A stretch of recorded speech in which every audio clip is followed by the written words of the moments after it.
Il y a en France un psychologue pour 30 000 étudiants. Il y en a un tiers à peu près qui a des symptômes dépressifs ou anxieux, donc c'est quand même beaucoup. Derrière, la réponse politique, elle est malheureusement pas suffisante.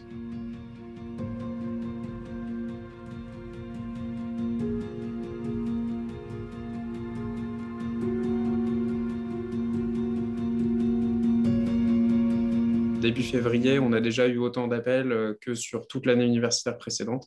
Tous les appels parlent plus ou moins de solitude, en tout cas depuis le confinement. Malheureusement, très souvent, la ligne sature, ça veut dire qu'il y a plus d'appels que ce que les bénévoles sont capables de prendre. Il y a beaucoup de cris d'alerte de la part des étudiants. Il y en a un tiers à peu près qui a des symptômes dépressifs ou anxieux, donc c'est quand même beaucoup. Derrière, la réponse politique, elle est malheureusement pas suffisante.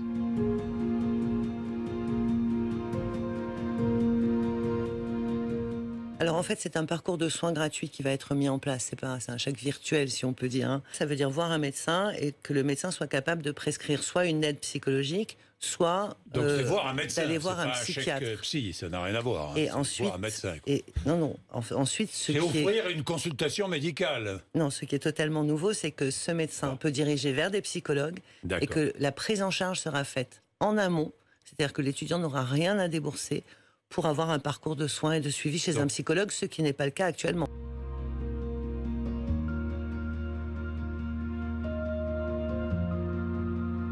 Le chèque psy, ça permet à un étudiant ou une étudiante de consulter à peu près 3 fois.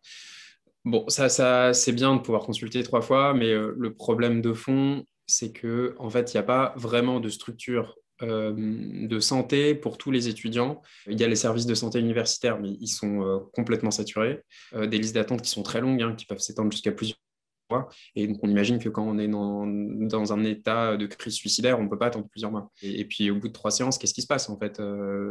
Voilà, dans 3 mois, le problème, il sera le même, voire pire, et on n'aura pas répondu à la question. Si on fait un peu un pas de côté, on se demande comment on prend en charge la santé mentale de manière globale, la façon de résoudre le problème structurellement, c'est de revoir l'organisation de ces services de santé universitaires et même étudiants au sens large pour qu'ils puissent prendre en compte tous les problèmes de santé et en particulier la détresse psychologique qui est très forte et qui aurait besoin de moyens beaucoup, beaucoup plus importants que ceux qu'on a aujourd'hui. Il faut que ce soit sur les campus, il faut que ce soit une offre diversifiée et pas que des thérapies individuelles, il faut qu'il y ait beaucoup plus de professionnels de la santé mentale qui soient disponibles pour le faire. Et ça, actuellement, on n'a aucune réponse.